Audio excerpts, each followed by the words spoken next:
sought information for a living. That is to say that ever since he returned from Korea, after having served with the armed forces, he had been working as a private investigator in Montreal. William Hamilton, a rich industrialist, had gotten in touch with him regarding a simple vandalism issue. Nothing to write home about. Not worth hiring a private eye either, just so he can drive for hours on rough roads. But that's how it had always been. The client pays, Carl gets it done.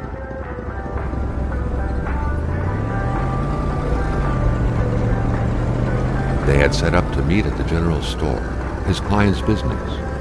Well, actually, the entire village had William Hamilton's name written all over it.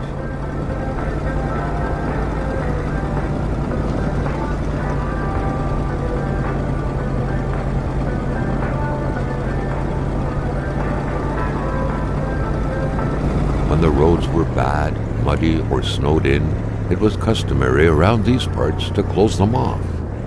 But it was also customary to ignore those signs entirely and drive there anyway.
Hamilton never mentioned a road-blocking barrier. Why was it needed here in the back of Beyond? That would, however, be a mystery for another day. Carl had waited long enough for someone to come and raise it. Still not a soul in sight. There was no point in waiting any longer. Carl had to figure this one out by himself. Hamilton is waiting for Carl in the general store. It was time for him to get down to business. William Hamilton enjoyed a lavish country house built in the very heart of the northern forests, not too far from here. The local populace was divided when it came to the affluent man. Some saw a wealthy philanthropist dedicated to improving the region's economy. Others an aging Englishman who would do anything to further his fortunes. And those ones hated him enough to go on about scheming against him. Hamilton had recently acquired a few local businesses, but the last straw was the reopening of a mine, which gave rise to a wave of protests and threats from the Cree people. Given these circumstances, Carl reckoned that a good number of people must be feeling compelled to oppose Hamilton in one way or another. So far, only the industrialist's house had been a target, but soon enough, Carl thought, the target would become the man himself.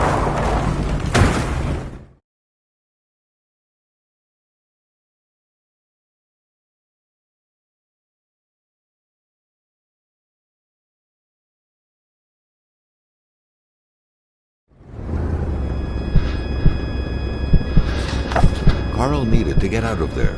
The cold and the pain required urgent care.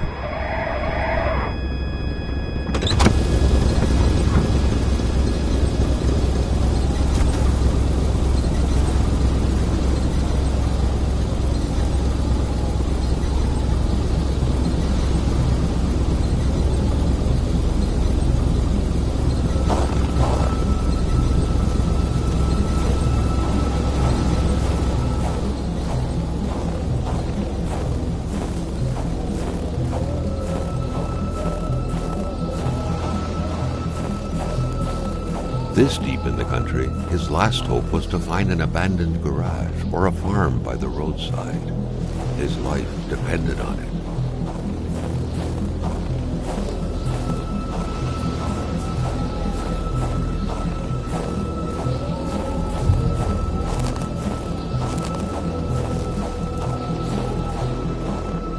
It was so cold. Already Carl did not feel his toes anymore.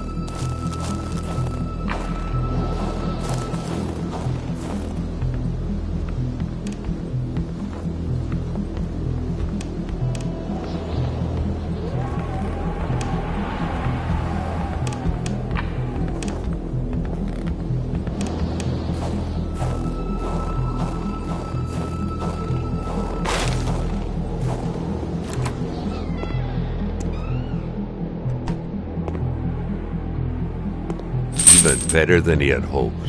Carl Faubert had succeeded once more, and was now on his way to new adventures.